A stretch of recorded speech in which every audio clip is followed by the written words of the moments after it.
Good morning, everybody. This episode of On Texas Football brought to you by the folks at MyBookie. Make sure you're in the game with MyBookie 10-year anniversary for those guys. This is the Saturday morning conversation each and every Saturday. CJ, Rod, and myself get together, talk a little college football, focus extensively on the Longhorns, of course. We're going to talk about the Texas-Vanderbilt game, give our score predictions, as well as talk about a number of other games this weekend. But, guys, let's start off with the one in Nashville. Texas going to Vanderbilt. Vanderbilt, a little bit of a Cinderella story this year, defeating not only Alabama, but following that up with a win over Kentucky in Lexington. They are the Cinderella story in many respects in the SEC right now. But Texas, according to MyBookie, favored by 18.5 in this game, 52.5 over-under. That means they expect the score, the prognosticators expect the score to be around 35-17. Rod, how do you see this game shaking out? It's a big game for Quinn Ewers. It's a big game for the Texas offense and the Texas defense. What are your thoughts, buddy? Yeah, bigger game for the Texas offense, in my opinion, considering the opponent and considering the way the Texas offense has performed the last couple of games. A huge game for Quinn in terms of the bounce back factor with Quinn. I think everybody wants to see him start fast, play with confidence. They want to see him get in the groove, get in the rhythm. At one point, this was an offense that was kind of led through, Quinn Ewers. And I wonder if that's going to be the case again, or if Sark will decide, I want more balance early on in the offense. But either way, I think this is the perfect game. But, no disrespect to Vanderbilt, but they are not a juggernaut defensively. They're not what Oklahoma and Georgia were. So if you can't get Quinn back on track in this game, and the running game can't get back on track in this game, and the offensive line doesn't look, like we saw him prior to the Georgia game, like one of the best offensive lines in the country in this game, then maybe it's time to be concerned about what's going on with the identity of the offense. But I think they will get back on track in this matchup. It's a big test for the defense because this is one of those games, almost like you're playing one of those military schools back in the day. This is about assignment football. It's about being disciplined. I even say that, and I'll give Vanderbilt credit, I think they have right now more of a defined identity on offense and formula to win than Texas really does. Just because we know how they win. It's about ball control, time of possession. They don't give the ball away. They convert and keep the football and limit possessions offensively for their opponents. And I think for the Texas defense, the big factor is going to be getting them off the field. Texas, number one defense in the country, but more importantly in this matchup, they're number one in stop rate as getting opponents off the field. That's going to be key in this matchup. If you can get them out 3 and outs, that's big because that's usually kind of against the formula that Vanderbilt wants to operate by. And if you can also get some negative plays, force them into some second and long, third and long, really shrinks their playbook. But when they're in third and manageable and third and medium and second and medium and third and short, it makes their playbook is wide open. And that's when Diego Pavia is at his best. He may be the best late down quarterback in the SEC, one of the best in all the Power Four.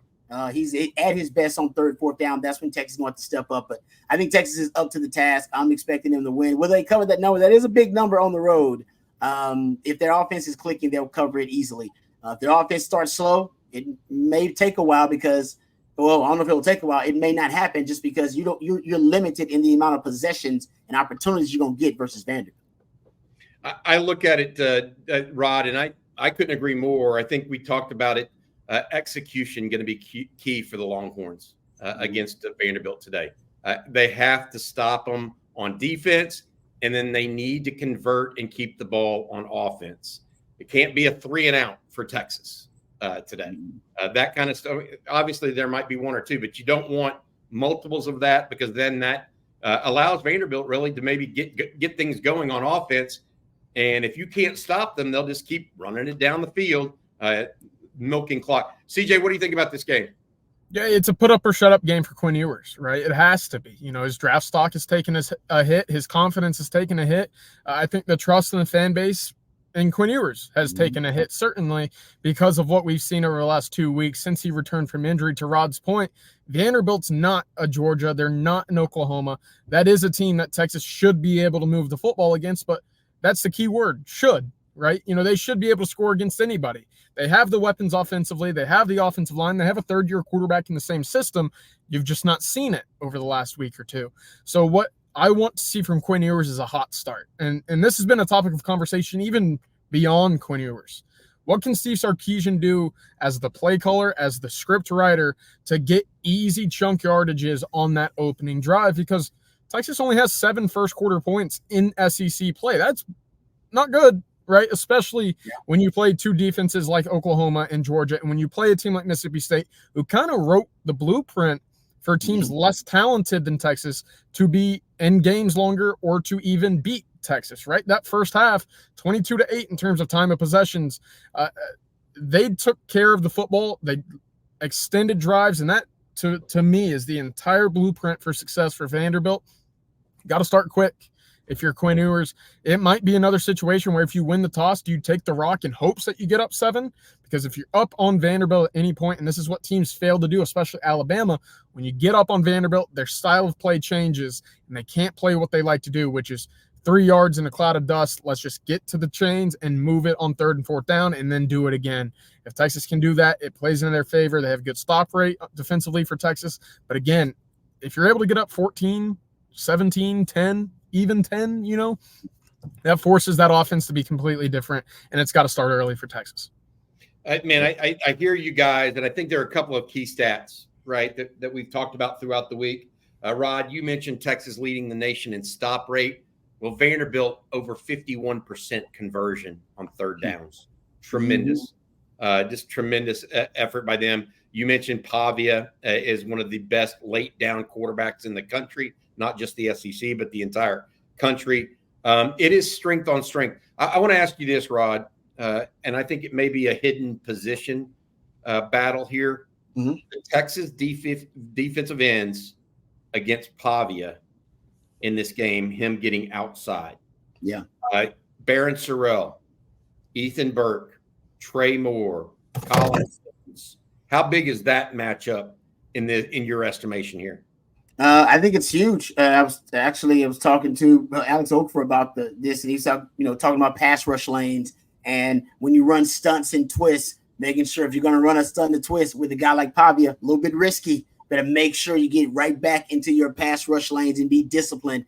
That's something they had to deal with, right, with Michael Hawkins. But Diego Pavia is just a lot more savvier in terms of the way he runs, and he can throw the ball on the run.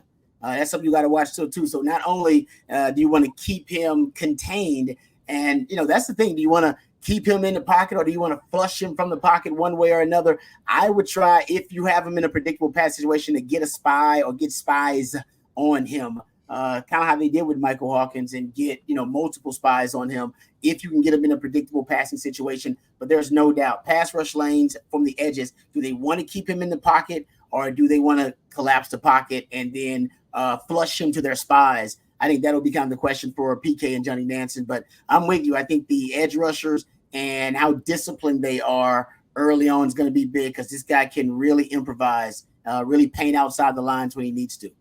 Sorrell in particular seems to be up to that, right? In your opinion? Yeah. 3-year starter, intelligent player. Trey Moore has played a lot of snaps at UTSA, and now he's playing a bunch at Texas.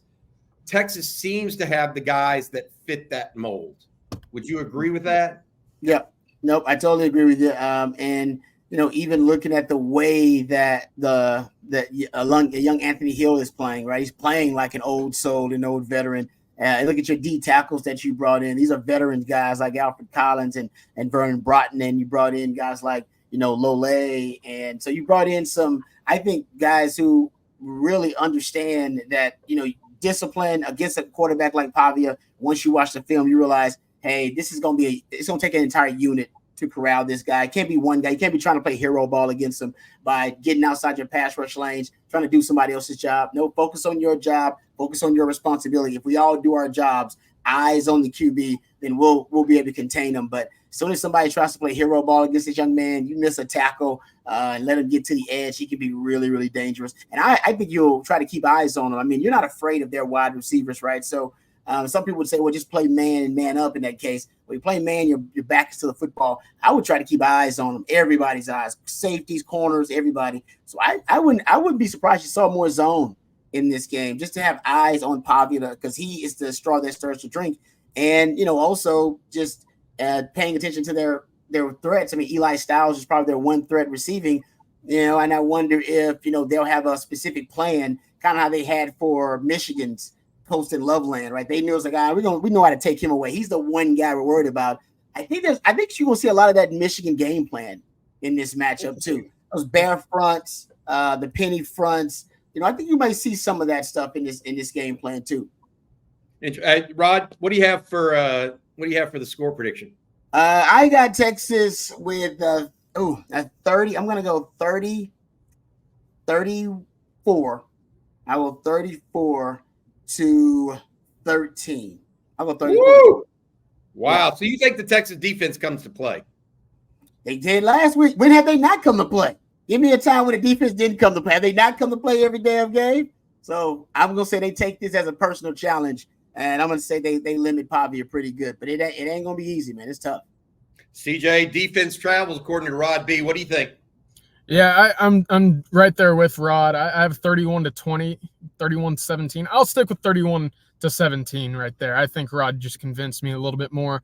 But with Diego Pavia, in that Vanderbilt offense, they kind of run a modernized triple option, right? We've likened it to the service academies, but they throw the ball efficiently down the field and more often than what we see from the service academies.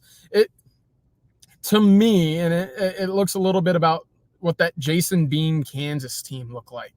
And he's a heck of an athlete, but they did have some triple option plays against Texas and in that offense, right? He was a good quarterback for college. He beat Oklahoma, but he was one of those guys where you'd want him running the football and want that running game going with Devin Neal.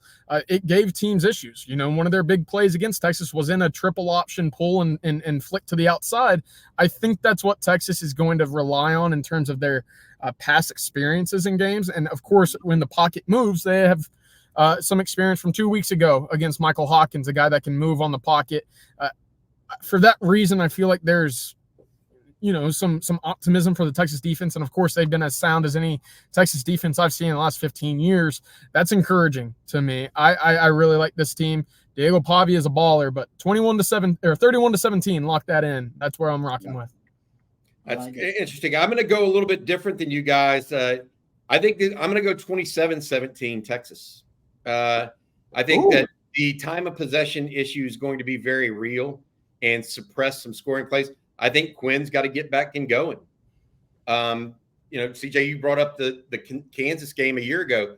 The reason Kansas that turned into a boat race is because Texas got up on Kansas early and didn't take the foot off the throat. Right now, I don't know that this offense is playing at a high level. And I think it's going to take them a little while. I go 27-17. I think the Longhorns win. I think it's going to be a dogfight into the fourth quarter. And maybe the offense starts really getting better as the game goes on, because they're going to have – this is the reality of it. They are going to have to execute on third down. And they have not been executing on third down. 2 of 15 against Georgia, even though it's Georgia, not good enough. Texas offense right now, while the defense has been executing extremely well, the offense, and it doesn't matter who's been the quarterback, just not very good at all, in my opinion, especially in key situations. All right, the next segment here, we're going to go around the SEC. At first, this segment brought to you by our friends over at MyBookie. With all the excitement of this season, make sure you're in the game with MyBookie. Bet any matchup, hundreds of college player props. Take advantage of weekly risk-free bets. The best part is you can do it all, anytime, anywhere, straight from your phone. Visit mybookie.ag and use promo code ONTexas to get started. It's MyBookie's 10th year anniversary, and they're rolling out the red carpet for bettors. Bet big and bet confidently with risk-free Thursdays. If your boosted bet doesn't hit, you'll get your money back. Weekly no-sweat win-win bets all season long. And sign up now using my OnTexas code to cash in on a double deposit bonus. It's a no-brainer. Double the cash in your account before you even place your very first bet.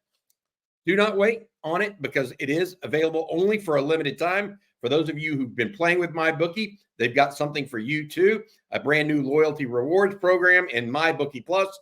It's simple. The more you play, the more you earn. And as you progress through the tiers, unlock exclusive promotions, epic giveaways, and cash back in your account.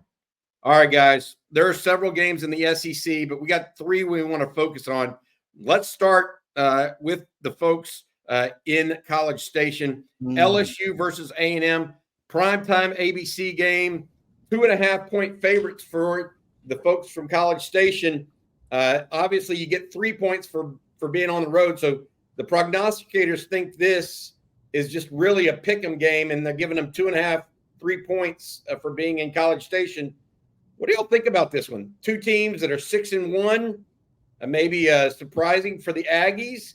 LSU kind of on schedule in many opinions. What are y'all thinking on this game? Should be a fun one, right? This is 2 teams, top 15 in the country, right? And 2 teams that are fighting for chances to play in Atlanta for the SEC championship game, right? These are the 2 teams that are undefeated in the conference right now.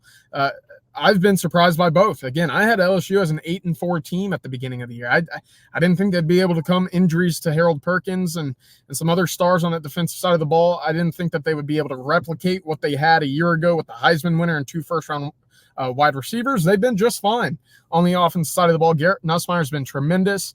Yep. To that point, though, I think A&M's finding a bit of a groove right now. I thought that game a week ago against Mississippi State was a bit of a look ahead. It wasn't as pretty as we've seen A&M play recently. I know Texas fans probably just cringed a little bit hearing me say that, but I like A&M at home. And in a game like this, I'm going to lean the home team. I think having that momentum on their side, having that backing of the 12th man, if you will, on their side is going to mean something here. Defense is going to stand up for A&M. I like the Aggies here to do just enough, force a couple turnovers, and come away with the victory here, which will set up the all-important Texas A&M matchup at the end of the year. What do you think, Rod? Yeah, man, it's interesting. I did not expect Garrett Nussmeier to be this good, but he's been fantastic. He's been one of the best quarterbacks in the SEC. They can protect him because they got one of the best tackle combinations in all of college football. The question will be, can A&M get to him, right? Can A&M get to him early? Can they get to him often? I trust A&M's defense to actually stop the run. I think they're going to be really good versus the run. They have been all season long. I don't know when they're in straight drop back situations if they got enough pass rushing prowess to be able to get after Nussmeier. That's going to be because really nobody's been able to really put him under tremendous pressure. You can put him under pressure. Most quarterbacks, they start looking more and more average, more and more mediocre. That's going to be the key. And I'll throw out there, whenever these 2 teams meet when they're ranked, the stat is this is the 9th time they've both met as AP ranked. I believe both the AP ranked teams, and LSU is 8-0. Yeah. Wow. So this will be it is a big game for the Aggies because they have, been basically LSU has owned them in these situations where both teams are considered to be pretty good. But I like the Aggies. That's an incredible stat. So they played each other 9 times as ranked teams, because they used to play non-conference back in the 80s, 70s, 80s, and early 90s. And they are, wow. I knew R.C. Slocum did some bad stuff over there at times now. Hey, I like me some RC, man. I almost committed to RC back in the day. I know you did. We've talked about that before. MyBookie has it at 2.5 points, 54.5 point over.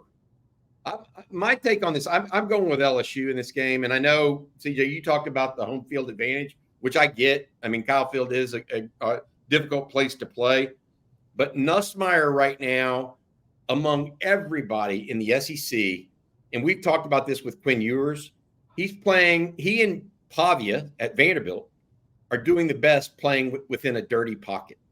Mm-hmm. When blocking breaks down, those guys are actually still making plays for their teams. If LSU can get pressure on Connor Wegman, that has been his kryptonite. And the last 2 years, A&M's offensive line has not been very good in pass protection. They're getting better right now because they're getting older. But I would say that if they can't establish the run early against LSU might be able to play keep away and hide out like they did in Arkansas last weekend. I mean, LSU is coming off a very, very strong performance over the Razorbacks in Fayetteville, by the way. So I like LSU in this game. I think Nussmeier is primed. I think Wegman will likely have a good game. I just don't think the Aggies do enough on offense. And to Rod's point, the A&M secondary may not be all there. I think Ole Miss, for example, has a better pass rush than A&M. Yeah. Yet, how many points did LSU score against Ole Miss? You know, I just don't know that A&M will be able to keep up in that regard. All right, the next. So, Rod, you going with A&M or LSU? I'm gonna go with A&M because every time I pick the Aggies, they end up making me look stupid. So I look stupid for picking them. So it's kind of me reverse psychology. I'm gonna pick the Aggies because they always lose when I pick them, and there you go. And honestly, the Longhorns should be. I mean, we want the Aggies to win this game. It's better for Texas ultimately because at least you can knock the Aggies off again. You know, what I mean, you can give them another SEC loss. You don't really control what LSU does. Like, you got no control over what's happening with LSU. So truthfully, it actually helps you, but we don't talk about Aggies winning. I get it. So let's go. We don't like Aggies winning, but CJ, you went with A&M. I went with LSU. Yeah. We'll go from there. Next game, and this one I don't think we're going to have any question about who we're going with. Ole Miss, according to my bookie, favored by 20 over Good Oklahoma. Lord. That'll be the first game we watched this morning, starting at 11 a.m. on ESPN. Guys, 20. I don't know what to say about the Sooners. I mean, they're back to Jackson Arnold as their starter. They fired Seth Luttrell, their offense coordinator. They elevated Joe John Finley, who was a college tight end. I mean, I'm not trying to be rude, but they don't have a single guy on their staff that played college quarterback, by the way. That could be part of your offensive problems, maybe. What do you think of Oklahoma? Are they in what we really think is free fall right now? Because that's kind of where, like, they don't, they're up a creek without a paddle. It's what it feels like to me. Would either of you guys care to comment on that? I got one comment. I'll let CJ have it after this. This is a stat. So I gave you another. I'll give you this one. If Oklahoma closes at over 20 as a 20-point plus underdog. So right now they're at 20. I think at one point they were at 20 and a half. If they close as a 20-plus point underdog, it'll be the first time they have been a 20-plus point underdog since November 22nd, 1997. Wow. John Blake, baby. Yeah, they were a 24-point dog to Texas Tech. And that would be a total of 348 games, gentlemen, that Oklahoma has gone without being that big of a dog. Unbelievable. I was 5 months old. Proud to put that I already graduated from college, CJ, so thanks for reminding me that.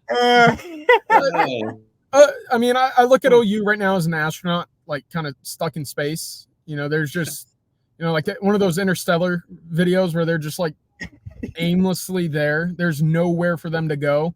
There's no motion pushing them one way or the other. They have a good defense. They don't have a good offense. Joe John Finley being elevated doesn't do anything for him because he's the next head on the spike up there in Norman.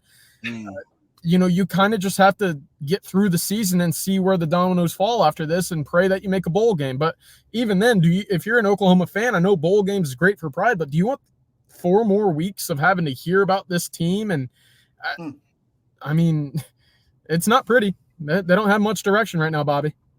They're 4-3 overall, which you would think, hey, not a lost cause, but the way they've looked on offense for 3 consecutive weeks does not inspire much confidence.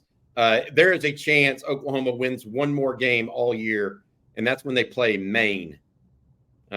Maine, the Black Bears. That's the only winnable game I see on their schedule. They may trip up and beat somebody.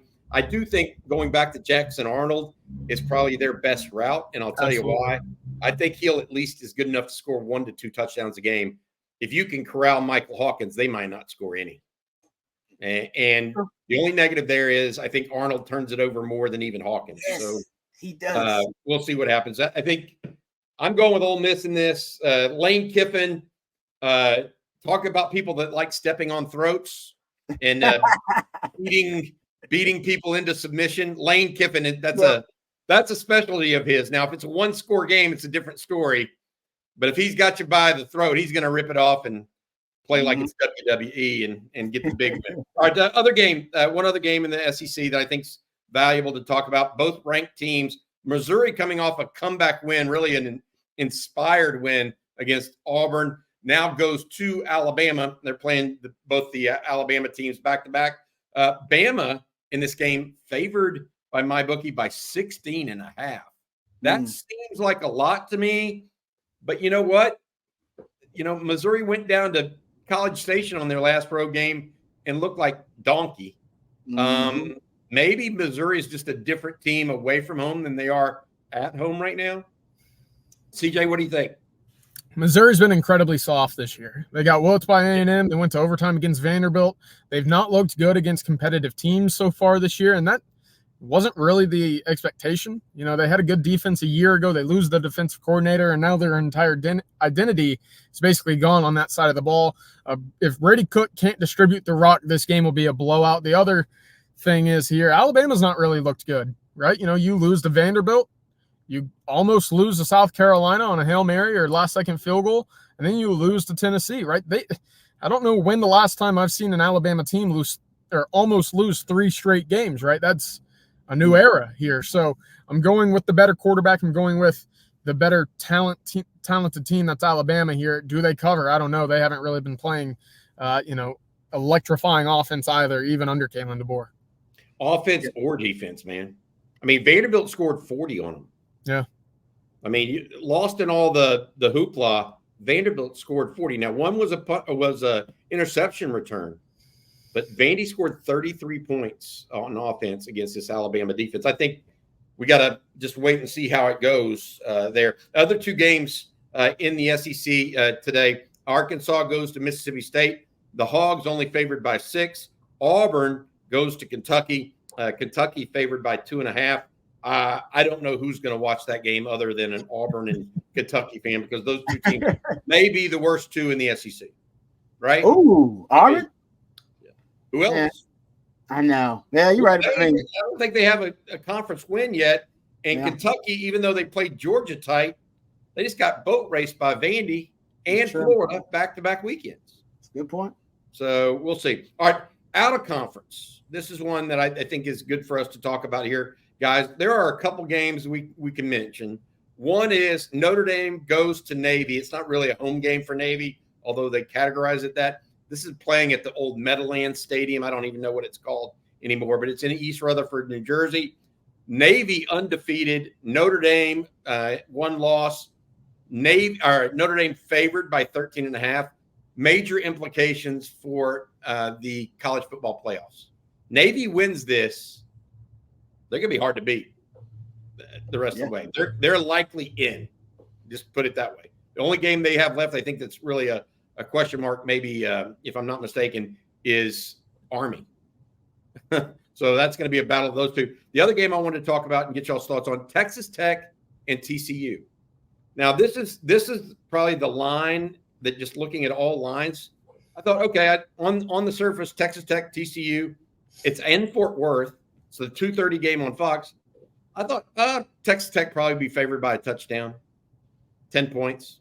I look at the line. TCU is favored by 6.5. Am I just, what am I missing? I mean, Rod, CJ, I mean, what am I missing in this game? I don't actually know. The TCU's pass defense actually is pretty good. So maybe looking at the matchup of the pass defense versus a pass-happy Tech team, and maybe a shootout, but at least TCU, they'll make more plays defensively. Maybe that's it. I don't know. It has to be. It's going to be a shootout regardless. Every Texas Tech game this year has been a shootout. It feels like you look down, and at the end of Saturday, you look at the scoreboard around the country, and that score up in Lubbock is 58-44 or whatever. Every single game has been like this. That over/under at 66 is screaming my name. But to Rod's point, something about TCU playing in Fort Worth, it's kind of like a black hole of styles. TCU just kind of encapsulates everything and makes you play their style, even when they're not looking great, because they've not been competitive this year. I don't know why that line is where it is. I like Texas Tech, and I like the over there. Yeah, TCU's a top 10 pass defense. Now, you probably can just run the ball on them, but yeah, maybe that's what they're looking at. Taj Brooks Day. Yeah. Yeah, they got Taj Brooks to CJ's point. I just looked at that and I was like, what in the heck? How is TCU favored in this game? But you know what? Texas Tech lost at Baylor last week, and it wasn't really pretty. Maybe they're thinking that Texas Tech is not as good as some people thought they were, including Joey McGuire may have thought they were. This is year 3 for him, or is it year 3 or 4 for him in Lubbock? Maybe not getting the results they had hoped at one point in time. We'll see more. A couple other games that I think I want to mention and at least bring up, because we'll be watching each of them at some level. I thought this was interesting. BYU is number 11 in the country and undefeated right now. They go to Central Florida. Central Florida has been hot and cold all year. Good one week, bad the next. Central Florida is favored by 2.5. How? I don't. That's what I'm saying. BYU's undefeated and has done. I mean, they beat the tar out of Kansas State. So I don't know. I don't get it. We'll see. Nebraska is going to take one on the chin again today from Ohio State. If they lose, they lost by whatever they did to Indiana. I don't know what Ohio State's going to do to Matt Rule's defense this weekend. Penn State goes to Wisconsin. That's another 20-point favorite game. Maybe if there's one to watch out for in the Big Ten for upset, Oregon and Illinois tussle. Now it's at home for Oregon, so I think that may do the trick. But Illinois has quietly been a good team this year. They're ranked 20th in the country, been a pretty good defense overall. All right, guys, y'all have anything you want to end on? Talk a little bit more Texas Vanderbilt. Anything y'all want to talk about there that you left out that you want to reiterate with Texas and Vandy? It's just a big get back to rhythm game. You know, you got the bye right after this. If you're Texas, there you would love nothing more to go out there, score 40 points, have a big blowout victory, get the vibes up again, because you're exiting phase 2 of the season. You got phase 3 coming up, and then you got the postseason to follow that. So look at it kind of in the sense, I know that you've played 8 games after today, but this is your halftime, because the goal, the expectation is that you're playing 15, right? You know, you can still go to Atlanta to play in the SEC championship game, and then depending on what happens and where the chips fall, to play in the national championship game, you're going to have to be playing a whole lot more football. And if that's the case, this is the midway point. This is your second bye week after Vanderbilt. Get the vibes high, get the boys rolling, get the confidence up again before starting back up with Florida later on in a couple of weeks. But this is a big, big opportunity for Quinn Ewers to silence some folks and get that confidence back in his direction. Yep. I think you just hit the nail on the head there at the end, CJ. I mean, that's, to me, behind the legacy games, right? The Bama games, the Texas OU game, Michigan games. Behind those games, I don't know if there's been a bigger game in the college football playoff, of course. I don't know if there's been a bigger game for Quinn Ewers. It feels like a legacy game almost for him, because he's the only one that really can end all the quarterback controversy discussion that's happening nationally. He's the only one that can end it. And if he goes out there and plays well, then nobody will be talking about quarterback controversy or Arch Manning. But if he goes out there and he struggles, then it's going to feed the beast, if you will. So it's a big game for him. And I can't wait to see how he performs under pressure. Big game for Sark, by the way. Yes. Big name for Sark as the quarterback guru, a guy who has that reputation to be able to solve problems that quarterbacks have, whatever they may be.